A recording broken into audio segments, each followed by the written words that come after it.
I'm back. Let's see what Nahoa looks like. Anyone else curious? Is there mold? Is there any rats? Mice? 7 months ago, we left our boat on the edge of a sunken volcano in the middle of the South Pacific. All right, we're home. Oh. Hello, Nahoa. I knew there'd be some work waiting when we got back, but what I found was a bit more than expected.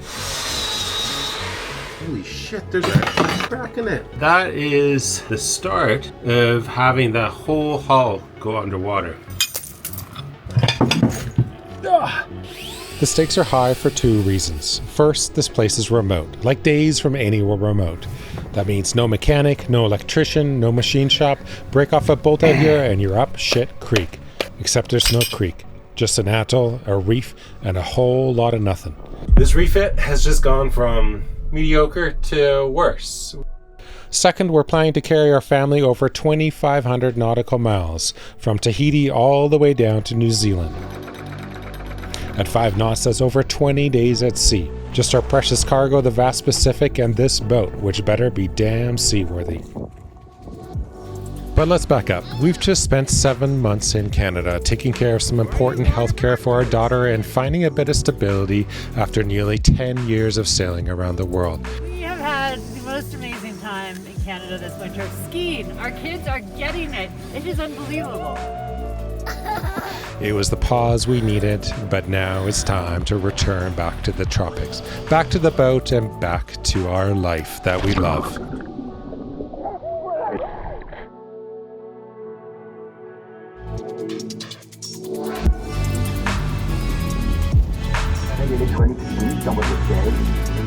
You'd think after 10 years of sailing we'd be used to moving, but leaving never gets easier. It's always epic, partly because we live on an island off the west coast of Canada, partly because of all the boat parts we mule back to Nahoa, and mostly because we're also always saying goodbye to family and friends. But it's time. Time to head back to the boat, and back to work.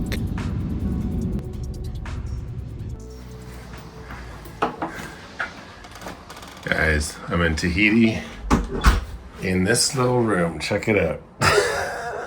Anyways, it feels good to be here no matter how small the room is. This is the Kontiki hostel in Tahiti. There's washrooms down the hall. It's a good price. What can I say? Quick pit stop before we tackle more seas bolts, because I want to give a huge shout out to today's sponsor, Opera Browser. If you've never tried it before, Opera is a fast, privacy-based desktop browser packed with tons of built-in power tools. For example, if I'm rebuilding a sail drive, I need 2 diagrams side by side. And with Opera, I just drag and drop one tab down and boom! Split screen. It's awesome. Now, since I'm not a trained marine mechanic, I often get stuck on a step. What I do then is I pop a YouTube how-to inside the browser so that it floats while I work. Super helpful. For the next feature, I have to mention my lovely wife, Ashley. The way she works is having hundreds of tabs open at the same time. It drives me absolutely nuts. So when I have to use her computer, what I do is I open Opera, and if you're using more than 2 tabs, their tab island feature is essential. First, it automatically groups all the links you click on a web page that opens in a new window. Or if you want to sort your tabs by a certain topic or theme, you can create your own tab islands and then expand or collapse them whenever you want. And finally, their integrated AI Aria can now be opened in the command line using Control/ or Command/ if you're on a Mac. First, tidy up. Group all weather tabs. Group all kids tabs. Group all engine tabs. I can expand or collapse them at any time. Aria can also do image generation and recognition. For example, let's give it a phrase here. Prompt. Create a YouTube thumbnail of a boat falling apart. Perfect. There we go. We have a thumbnail for today's video.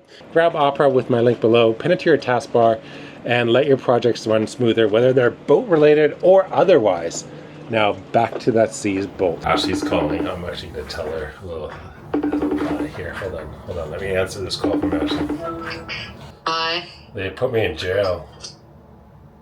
You are in jail. Are you joking? You're joking. Fuck. I was like, oh no. This is my room. Isn't it amazing? I told you it was cheap. Do you have your bags? I have my bags. It's resolved, but they pulled me aside. They said, come on over. I guess they saw a single male with 2 big bags. He's not going on vacation, plus a backpack, plus a rolly bag, right? It's like such a red flag. You don't have your kids with you. I don't have my kids with me. I don't have my wife with me. There wasn't a big mass of people because I was in the EU lineup, which is an expedited lineup. They pulled me aside. They're like, put all your bags on the conveyor belt. And then they started questioning me, what's in there? What's in there? The most senior customs agent, he was like, where's your boat? I'm like, Apataki. And he's like, show me proof. And so I showed him the unsigned contract from Apataki because I never signed it. My hands were literally shaking. Like I was showing him paperwork. My hands were like shaking. I'm like, oh, calm yourself, man. I'm like, 3 breaths in, 3 breaths hold, 3 breaths out. I'm like, I don't need drugs, but like, this is going to cost me a lot. There's probably like 5 or 10 grand worth of parts in here. Like, it's a lot. Then he gave me like a scolding and then he let me go. But the very end, he goes, Apataki's my home island. Oh, really? And that's, I think, the only reason I got out of there, because I was bringing business to his home island. Business? But anyways, when you do it, make sure to pick up your bag, walk back towards the passport control, and hug the left-hand side of the wall to avoid detection. I'll draw a picture for you, a map of how to do it. Stuff you do for boats. Boats. All right, guys, that's it. I am off to Apataki. I have a lot of gear. I have a lot of parts, from new fancy Orca gear to Yanmar parts to parts. They have small aircraft, so they weigh everything. They weigh your carry-on, they weigh your big bags, and if you're over, you're gonna have issues. So I'll see if I get through. If I don't, I might have to leave my bags on the next airplane. I think that's the worst case scenario. This room's been great, by the way. Air conditioning. You're like in a little coffin.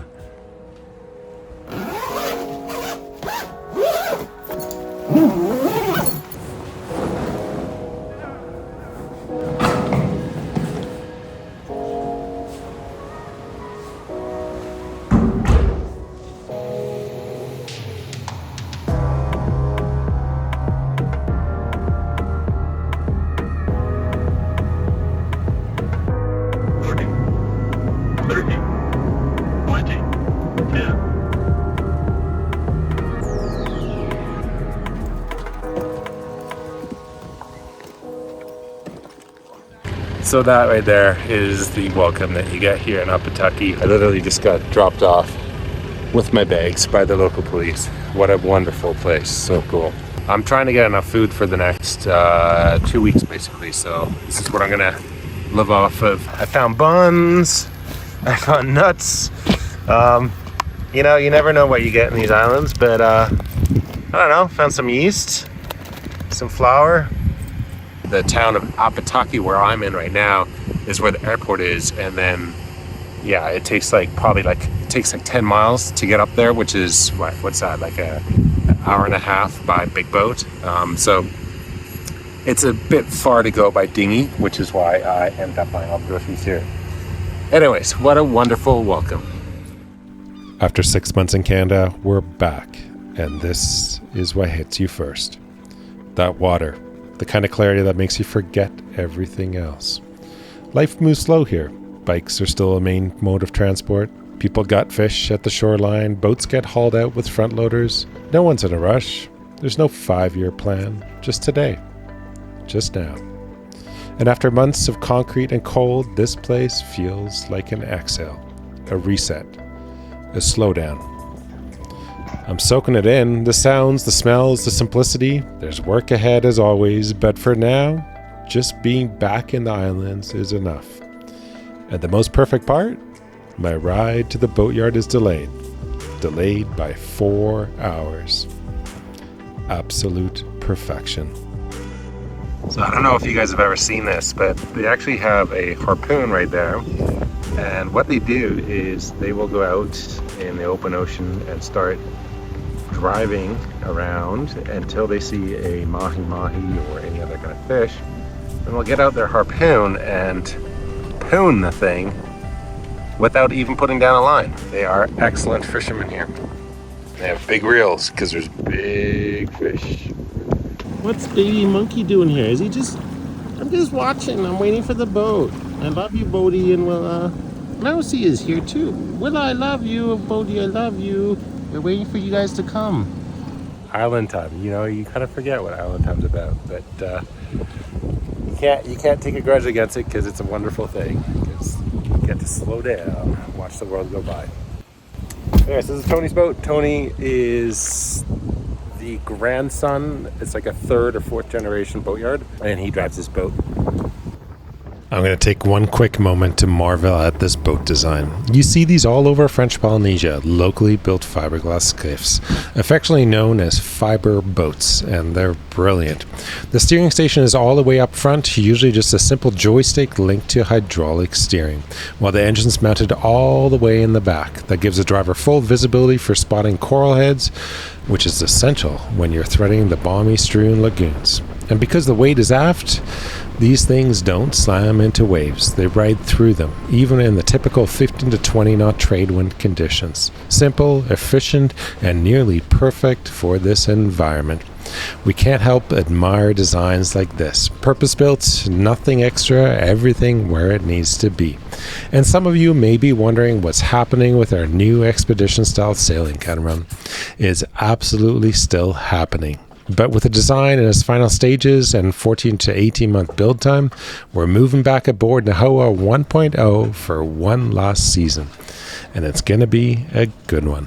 I'm back. Let's see what Nahoa looks like. Anyone else curious? Is there mold? Did the batteries explode? I don't know why they would. Is there any rats? Mice? 6 months is a long time to leave a boat in the tropics. There's a lot of rain this year apparently, so we'll see. Well, that boat was there, that boat was there, that boat wasn't there. I believe that boat was there, that boat was there, that boat was there. Oh wow, that little boat beside me disappeared. I didn't think that boat would ever sail.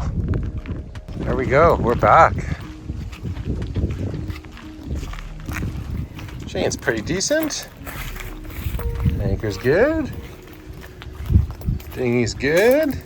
Hey, that worked out pretty well.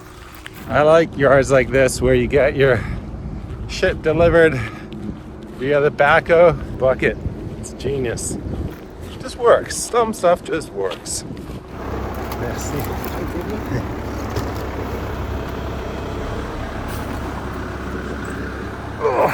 Well, we're home. 6 months. 6 months without anyone here, without anyone checking on her. Hot. Okay, what should we do first? Should we go inside? Let's go inside. Let's see what's like in there. Gotta find the keys. Where did I put them? I never know where I put them. Oh, first try. Most boat owners hide their keys on their boat. Most sailing, cruising yachts also. You can probably start up and just drive away because the simple fact, if you're off your boat, you want someone else to save it if it's dragging. Okay, let's have a look inside. Oh. Hello, Nahoa. It's hot in here. Woo. She looks pretty good. I mean, I left her really clean. Everything looks great. It's like no mold, no mildew. Fridges look good. I'm gonna turn those on right away. Dead cockroach. I guess the cockroach bait worked. That's good. I've already had to close the screen because there's so many mosquitoes here. It's insane. It's like living in the mangroves, this place. So let's turn on some lights and see what's down here. So you forget which lights are which. Saloon light. 12-volt outlets.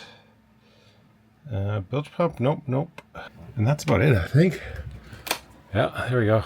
Turn on some lights. Hey, it looks decent in here. It looks actually decent in here. And Willa's room, looking good. I don't see any leaks. I don't see any mold. So have a look on the owner's side. And then into the bathroom. Looks pretty good. Open some windows. Oh, it is really hot in here, and that airflow feels amazing. Now, the one thing that really bothered me is these ants. I'll show you. Every night when the lights go out, these big ass, almost like carpenter ants, come and start crawling all over me on my bed. Hate these things. Batteries at 100%. That's really good. Awesome. The solar panels look totally fine. There's no scratches or dings on them. These solar panels look fine too. So this is the shade netting I put up, and obviously it does its job. It's just disintegrated under the wind and the sun. The UV does a lot of damage. This stuff is fantastic for reducing the sun. It's about 80% reduction in sun damage to your boat. I think I'll pull off some of this and then do some cleanup. Before we dive into all the boat work, let me give you a bit of perspective. This isn't just about sanding, grinding, or swapping parts. This is the behind the scenes of what it actually takes to keep a boat ready for ocean passages. When you sail full time, especially with a young family, your margin for error shrinks. So every season I go over the entire vessel with a fine-tooth comb, catching issues before they turn into failures. So here's what we're tackling this time. First, the sail drives. It's been over 5 years since the last overhaul back in Thailand, and they're due. Second, and full inspection of the vessel. Structure, systems, everything. If there's any rot or fatigue anywhere, it's time to catch it now.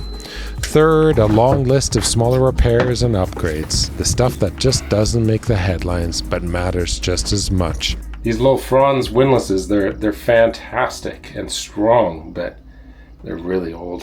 So there's going to be a lot of upgrades that I think you guys are going to like. New foil gear for kite foiling. But yeah, there's a lot going on. I need to get this Starlink started. So that's maybe the next test, because getting this thing started up. We're online. We got internet. A couple more days before we splash though. A couple more days. Mainsails are really heavy. Probably over 100 pounds, I'm guessing. Maybe not quite. Probably. We're gonna live out here. This sail, the Code Zero, and the Genoa, we really only have 3 sails. Well, there's a spinnaker, but we don't use it. It comes down every time. The mosquitoes are starting to come out, but it's good to be back in Nahoa. Sun is setting as usual in the tropics at 6 p.m. It's time. Let the bugs come out. So I'm gonna go retreat inside into my hovel. And I think the next task is, I don't know, beer? All right, guys, we're moving the port side propeller so I can take this whole shaft drive out. I'm gonna take it out through the boat. I've already done it on starboard. That's the pin that holds in the blade. There's the blade. Let's see, we got these props in Philippines, and I've changed them probably my 5th time. It gets pretty easy. Whoops. There's another blade. Time to pull the lower gear housing out, which drains out the oil, which then allows me to pull the sail drive out of the top. The flies really like the smell of this oil, I think. It's crazy.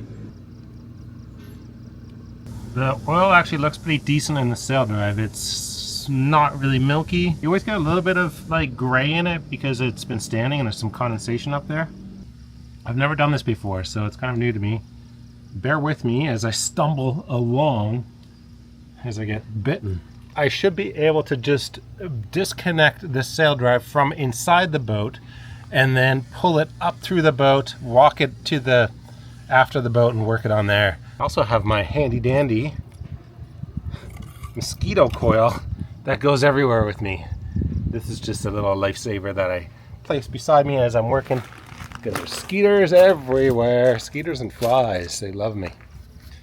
I'm really looking forward to having a new boat someday, you know? I know there's going to be issues and like, you know, there always are, but there's not going to be like these kind of issues. Really looking forward to that someday. Maybe next year. Maybe next year. I've said that for a few years, but I think next year is going to be the year. I think I have the sail drive almost completely disconnected.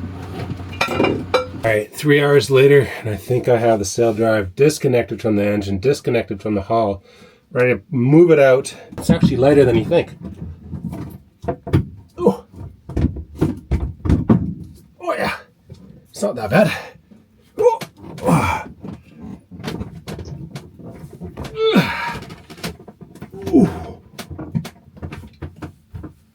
Let me show you where it came out of.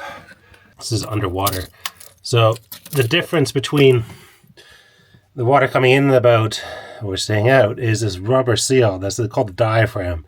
And that's what I'm changing out, is that diaphragm. There's an inner diaphragm and an outer diaphragm. And the outer one is the really thick one that stops the water from coming in. And the inner one is a thinner one. And between the two is a sensor, which signals you at the helm if there's water in there. Basically, the reason sail drives exist is because you're able to place the engine further aft in the boat. If you were to have a shaft drive here, you would need so much more room because the angle of a shaft drive is about so. So you need to move the whole engine forward, which would eat into the living space. They just give you a lot more versatility in terms of designing the interior layout of a boat. All right, this next task is not going to be fun. Let's just say that out loud. What size is this?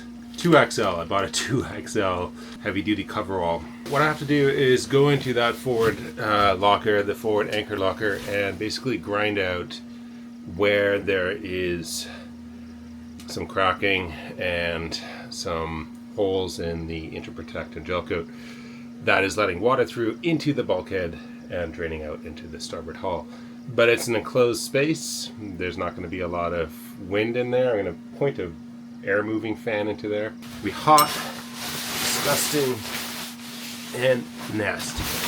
Maybe a t-shirt will help absorb the sweat. I got this Canada Day t-shirt that the kids made. It's really old and stretched out. Probably help absorb the sweat somewhat. Okay. I got a grinder. Shaved this morning. So I got a good seal. Put the hood on and get her done. Some gloves. These will be soaking out when I'm done on the inside.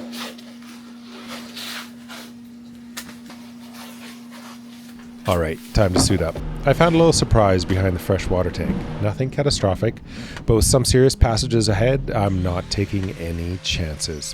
What's wild is that even today, boats rolling off production lines from big name manufacturers like Lagoon, Leopard, Excess, and Bali, they all still use balsa core in large parts of their construction. Why? Because balsa core is cheap, stiff, and strong. It bonds easily with resin and speeds up the production, which keeps costs down. I've ground away the section here so I can fiberglass all of this back in. It looks pretty good. I mean, this is the actual wood in the main bulkhead, and it's not rotten whatsoever.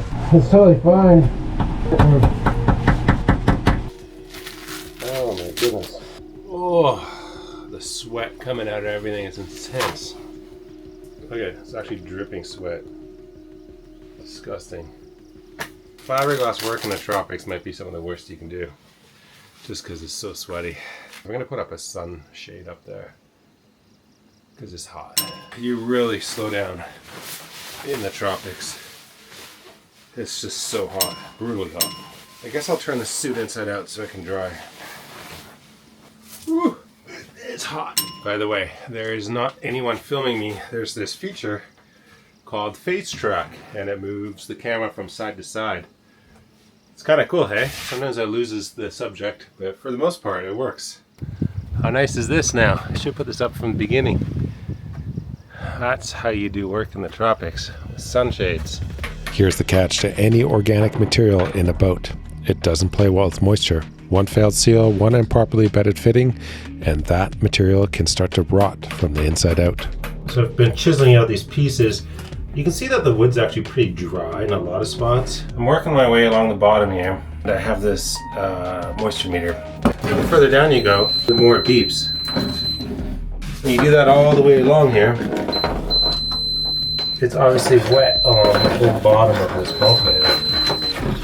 Now, that's not necessarily a deal breaker, but it is something to stay ahead of, like this. A bit of sweat today beats structural headaches tomorrow.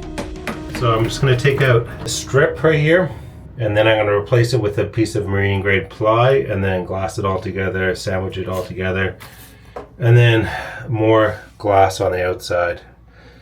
And it should be stronger than before.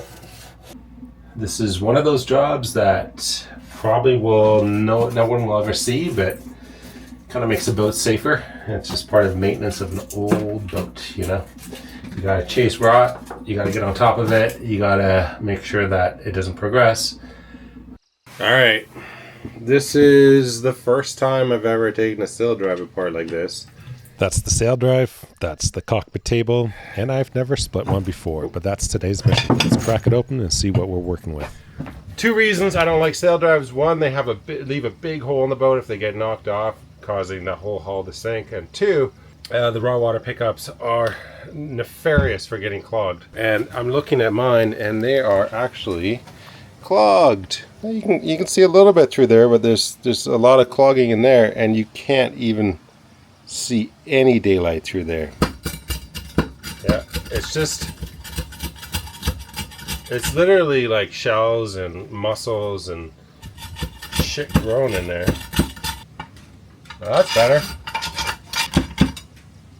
Okay, let's dump it out and see what's in there. Now you can actually already see through one of them. See the blue down there? That's the blue bucket. Okay, it looks maybe a little bit scary, but I've broken everything apart. You got the lower leg, you got the outer diaphragm, inner diaphragm in there. This is the housing that connects them all. What's interesting is this lower diaphragm is what keeps the water out, right? And this is 10 years old. You try and bend this, and it's pretty hard to bend, okay? So it's definitely gotten a lot stiffer.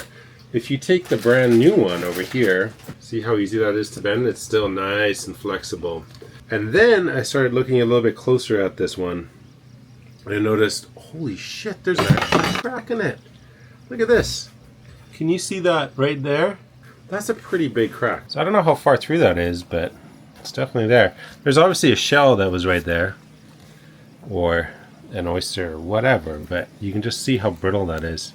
But that is the start of having that whole hull go underwater. And this is where preventative maintenance is so important. Just because something hasn't failed doesn't mean you shouldn't replace it. I think over the years, I've become a bit more anal about preventative maintenance. And part of that is because I have 2 little children aboard. And it's not that our lives aren't as valuable, me and Ashley's, but the prospect of climbing into a life raft with a 3 and a 5-year-old, or when we crossed the Indian Ocean, it was a 1 and 3-year-old, is near impossible. And the prospect of surviving in a life raft for days is also just horrendous, especially with little kids. So this makes me so happy that I'm doing this. This is absolutely required. So scary to see this. Sailing is supposed to be about freedom. The freedom to go anywhere, to move countries on a whim, to use the wind to cross entire oceans. But the opposite of that is fixing your boat. Fixing your boat in a remote anchorage, fixing your boat in a remote atoll, fixing your boat in any boatyard takes an incredible amount of time, money, and effort. For us, maintaining a boat is never just about checking boxes. It's about something deeper. It's about trust. Every hour spent on maintenance now is an hour we don't spend broken down later. It's also why we're designing a new boat, built in aluminum with no wood rot, and a focus on smart fit-out and accessible systems. Not because we're afraid of the work, but because we understand exactly how much work it really takes. The best kind of sailing is the kind where everything just works. And that takes a lot of planning and maintenance. I was grinding away in there and I'm thinking, you go sit on the beach after all the boat work's done, you think, what an amazing lifestyle. This lifestyle is so amazing. You forget about all this bullshit. And that's exactly how it works. In cruising, you completely forget about the hardships, but you gotta keep a good attitude about it. I think that's the main thing. Join us next week as I tackle the final surprises and we try to launch this boat from the most remote atoll we've ever hauled out at and get one step closer to New Zealand. By the way, there is not anyone filming me. What's going on is there is this feature called Face Track. I think I have the sail drive almost completely disconnected. Not quite. Missing a couple bolts. Hold on. Let me redo. Cancel that.